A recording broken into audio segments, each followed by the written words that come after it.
Department of Education. Unang taon, sabi nila, kami ang magsasabi, House of Representatives ang magsasabi kung saang distrito pupunta ang school building program. Sabi ko, hindi pwede, may department order kami eh. Kailangan niyo sundin yung mga requirements. Sa susunod na taon, ayaw na nila sundin yung requirements. Anong ginawa nila? Pinaghati-hatian nila per legislative district, inattach nila yung paghati-hati nila sa budget. Kaya nung lumabas ang budget, nandun na ang listahan.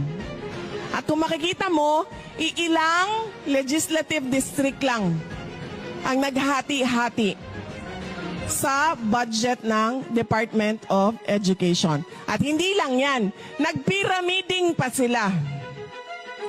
Kinuha nila ang budget ng repairs. Hindi ko na maalala, i-check ninyo ang data, sinabi ko na ito noon, parang maalala ko 4 billion. Nilagay nila kinuha nila sa repairs, nilagay nila sa school building program. Nilipat lang nila ang pera, walang bagong pera. Nilipat lang nila, dinagdag nila doon, tapos sinali nila sa pinaghati-hatian nila. July 2024, magsisimula na ang pakikipag-usap sa Kongreso sa budget.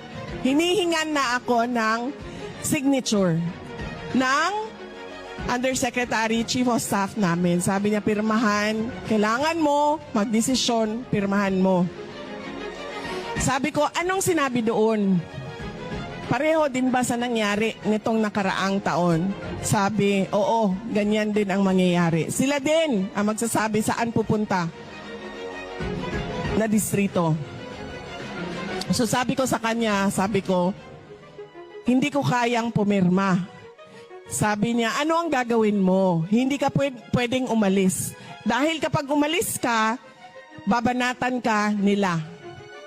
Sabi niya, hindi ka pa nga nakaalis, binabanatan ka na.